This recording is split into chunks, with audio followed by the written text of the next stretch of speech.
يوسف الهي محمود يوسف الهي waxaan ku weydiiyey geedkan imika aynu sidino ama labada geed aynu sidino maxaa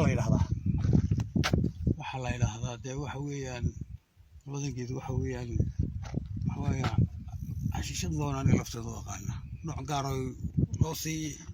yiraahdo waa tiise ugu noocyadii ugu liitay weeyaan baasha adigu xashiishad baa loo yaqaanaa waayahay yaa ku beeray siirkeega nin orana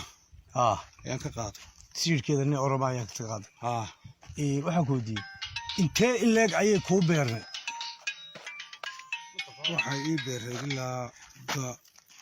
10 iyo ilaa 2 sanadood meelaha ama 3 ilaa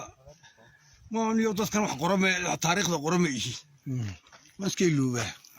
laakiin ilaa 14 sanadood meelaha way beereen baashan way ii beereen waayahay balanta qaabka loo beero iyo sidaad u isticmaali jirtay sidaad u iibin jirtay bal inta nooga waranada yow maasha markii hore waan beeray 10 geed baan beeray 10 geed markii aan beeray kabacdi muddaan hayoy meel ku jirtay oo daxafaduna aan garanayn markii dambe aan suuq u helay aan iibiyeyna inta badan baa anigoo iibiya karin dawaa dadku haystay yowdi inaad macnaa dabka ku dabaybto ayo nin kon dhiraha iibiya ayaa waxaan ii soo dhiibaan oran jiray dadkuna daweeyay waxaan arkay wixii beeray lagu wada beeray yadna markaasaan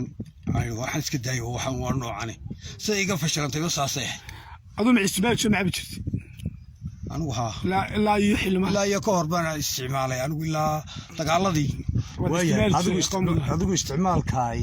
xashada ma labada geed baa ku badhirtaada ma beertaada kugu horeysay si hore ayaad isticmaali jirtay horaan u isticmaalay ilaa 9 ilaa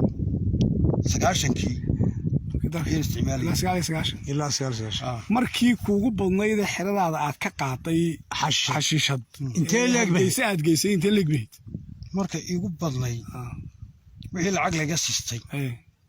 waxa ugu badnaa waan u maleeyaa 6 milyan ayaan hubaa 6 milyan baa kugu badnaa tirada kaynta meesha aad ku beertay imka loo sheegay baynu aragnaa ma sheegi kartaa intii markii kugu badnayd tirada beerta tirada meesha aan ku beeray kaynta markii ugu badnayd kaynta dharkaas waxay ahayd markaa tira ilaa 200 geed tirada ilaa 200 geed beerahan kale jaarkaaga siid ma ka qaataan ma ku beerta siid abanin baa iga qaaday saanu hadal laba nin baa siid iga qaaday labadaan nin xagay geedinina nin waa ninka armaa iibinayay xalay toole baasha la ninka xalay toole aad qabateen nin waa ka xalay aan qabanay ninka kalena ninna waa nin kale oo magaalada jooga saldhigu jooga laakiin ninkaasi waxaan aad wali waxa ka naflana inaanu ka helin saldhigu jooga markaad leedahay ma askarteedu ka mid yihiin waa mid xidhan maxbuus maxaa la yiraahdaa ninka xidhan waxa la yiraahdaa magaciisa Jamaal baa la yiraahdaa kan kale ee kula isticmaali jiray siirka isaguna ka qaatay maxaa la yiraahdaa khadar cartuha la yiraahdaa oo khadar cartuha imka ku jooga tanadu mala ku jira waa xidhay baa lagu yiri waa yahay labadan geed mooyaane intii kale xagaad geesi xagee qabatay waxaan yar baan ku jiray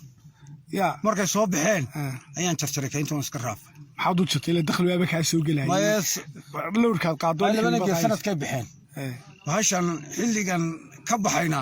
5 sano ka dambeysay 5 sano ka dambeysay markaad ka toobadkay anu aan ka baxay iibkeyga ganacsiga labada maxaad ula hadhay labadan waxaan ula hadhay laabitaan iyo cabis inaad cabto beerta aan beerta ka shaqeeyo wala maalintii inta beerta joogo ayaan cabbaan isticmaalo itaal baa ka dhigtaaba waayo ciyaalkaagu meel kugu ogeyn ciyaalkaagu kugu ogeyn ciyaalkii xaafadeed way ogeyn laakiin nabadgeliyo in labada wixii kalena waan iga jaray waan isku taagnay xaafadayda iyo ehelkayga inta waan ku kala dhiman labada geed baad ka codsatay labada geed baan ka codsaday xaafadayda waliba ehelka kale aan ogeyn wixii kale xageed geesi wixii kale xageed wax yar oo dadaadiyo iska harmo iska dhintay maalin raadkooga la helin magacaaga saxan ii sheeg maxamed yuusuf حمدي سلاية ninkaas wuxuu ahaa maxamuud yuusuf leeye oo aanu ku hayno labada geed ee xashiishada ah iyo haramo xoog u badan oo beertiisa ku taala oo aan beeraha kale ku oolayn waa maxamuud yuusuf weeyaan waa ninka odayga ay horteeda fadhiya qiraalna wuxuu ku yahay intaa uu sheegay